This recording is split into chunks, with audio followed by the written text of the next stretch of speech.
Plus 2 class student. Next we our topic is phosphorus in P block element. तो phosphorus क्या होती है बेटा? जो phosphorus है ये इसका जो नेम है इसका मतलब because it's glow in the dark, इसका phosphorus जो नेम पड़ा है बिकॉज ये मतलब ग्लो करता है इन डार्क। तो ये ग्रीक वर्ड से आया है, phos mean light and phos mean bear. तो ये इससे मिलके बना है फॉस्फोरस बर्ड। It was the first isolated in 1699। तो ये इसको 1699 में by German physician Hennig Brand द्वारा डिस्कवर किया गया था। तो उन्होंने फर्स्टली इसको डिस्कवर किया था जुराइन से, ठीक है। He discover it from urine and then it is non metal. तो ये क्या है, हमारा नॉन मेटल है और ये कलरलेस होता है। But it occurs 3 allotropics form in solid state. But इसकी क्या होती है, 3 एलोट्रॉपिक्स फॉर्म होती हैं इन सॉलिड स्टेट्स में। अपने प्रीवियस क्लासेस में एलोट्रॉपिक के बारे में पढ़ा होगा।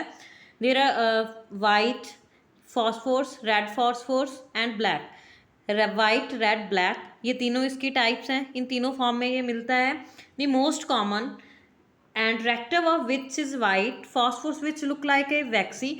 तो जो वाइट होता है वो लुक लाइक वैक्सी होता है और transparent solid with a garlic like odor.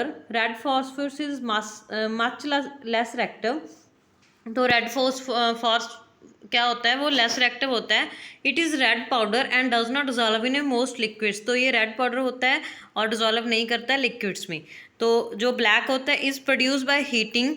तो जब भी आप वाइट फॉस्फोरस को हीट करते हो मतलब तो आपके पास ब्लैक फॉस्फोरस फॉर्म होता है। In the presence of mercury catalyst and seed catalyst of black phosphorus it is least reactive, does not ignite easily.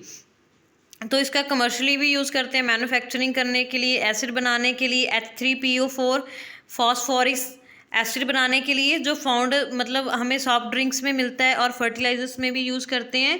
तो इसको हम फायर वर्क के लिए भी यूज़ करते हैं और इसका हम चाइना क्ले बनाने के लिए और आल्सो ग्लास में जो हमारे ग्लास की कोई भी चीज़ें होती हैं उनको बनाने के लिए भी हम इसका यूज़ करते हैं।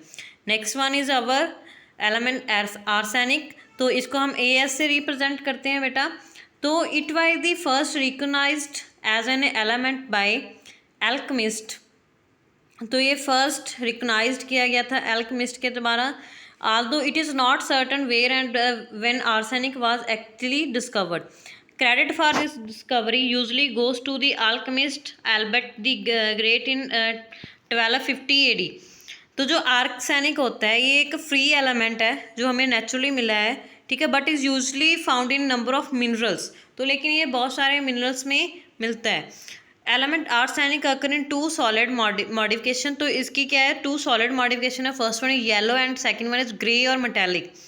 It is steel grey very brittle crystalline metalloids. तो आर्सेनिक मेल्ट नहीं होता, does not melt when heated but changes directly into vapours. This is called sublimation. तो जब भी आपने देखा होगा जब भी हम किसी सॉलिड को हीट करते हैं वो लिक्विड स्टेट में नहीं जाता, मतलब एक स्टेट छोड़ के तीसरी स्टेट में चला जाता है, दैट इज गैस। तो उसको हम सब्लिमेशन प्रोसेस बोलते हैं। मतलब एक स्टेट स्किप करके कोई भी आपका मेटल या कुछ भी ये एलिमेंट एक स्टेट को मिस करके तीसरी स्टेट में चला जाता है तो हम उसको सब्लिमेशन रिएक्शंस बोलते हैं।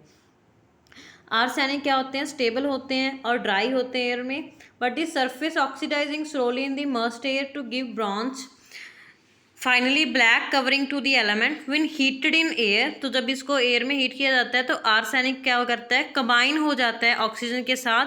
तो हमारे पास आर्सेनियस ऑक्साइड्स फॉर्म होते हैं विच इज हम इसको रिप्रेजेंट करते हैं AS2O3 से। A blue flame is produce and the compound give off distinct garlic like odor. It is a necessary ultra trans element for human, red algae, chickens, rat, goats and pigs. तो ये compulsory necessary element होता है, trace element होता है। तो a deficiency of arsenic result is inhibited growth. Most infamous use of arsenic is poison. तो इसका poison के लिए यूज़ किया जाता है। Arsenic also used in the semiconductor device along with phosphorus. तो सेमीकंडक्टर डिवाइस के तौर पे भी इसको यूज़ किया जाता है। Next is antimony. तो एंटीमनी को हम बेटा S और स्मॉल b से रिप्रेजेंट करते हैं। तो जो एंटी वर्ड्स है this is Latin word which mean anti plus mons, तो विच मीन नॉट अलोन। तो the symbol for antimony comes from its regional Latin name like stibium. तो बेटा इसका एंटीमनी जो वर्ड है, ठीक है, उसको स्टीबियन मतलब लैटिन वर्ड है हमारा, मतलब लैटिन केमिकल नेम है, उससे आया है इसका नाम Sb। It was studies by Nicolas Lemery in 7th century. तो एंटीमनी सॉलिड होता है एट 298 केल्विन पे। It is very brittle and flakes easily. Antimony has a bluish white metallic शीन।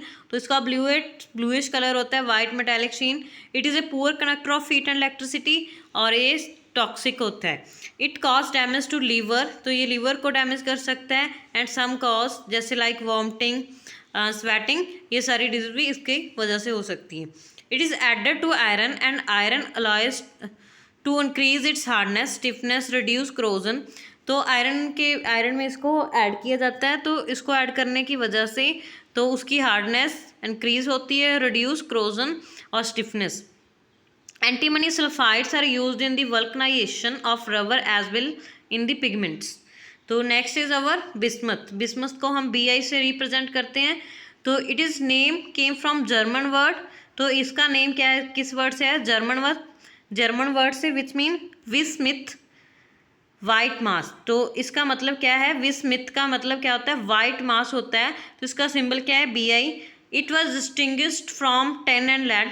ठीक है, इसको 2 कैटेगरी में डिस्क्राइब मतलब टाइप्स बताई गई हैं, इसकी 2 कैटेगरीज बताई गई हैं। First is lead and ten.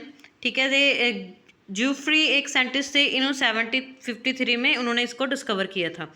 तो ये क्या था, ये नॉन रेडियो एक्टिव होता है, नेचुरली अकर करता है, हार्ड होता है, ब्रिटल होता है, लो मेल्टिंग पॉइंट होता है, और वाइट कलर होता है, सिल्वरी क्रिस्टलाइन, ब्रिटल, मेटल, ये सारे इसके क्या है, एग्जाम्पल्स हैं। ठीक है, इसका यूज़ किया जाता है। Unusually property to expand solidification makes its useful in type metal alloy and for coating. Bismuth is used in a wide variety of pigments ranging from cosmetic to the coloration of glass। तो बच्चे इसका use किया जाता है colour provide करने के लिए, जो ग्लास के हमारे पास चीज़ें होती हैं तो उसको इसका यूज़ किया जाता है। तो नेक्स्ट बेटा हम आपकी नेक्स्ट वाली क्लास में करेंगे। Thank you.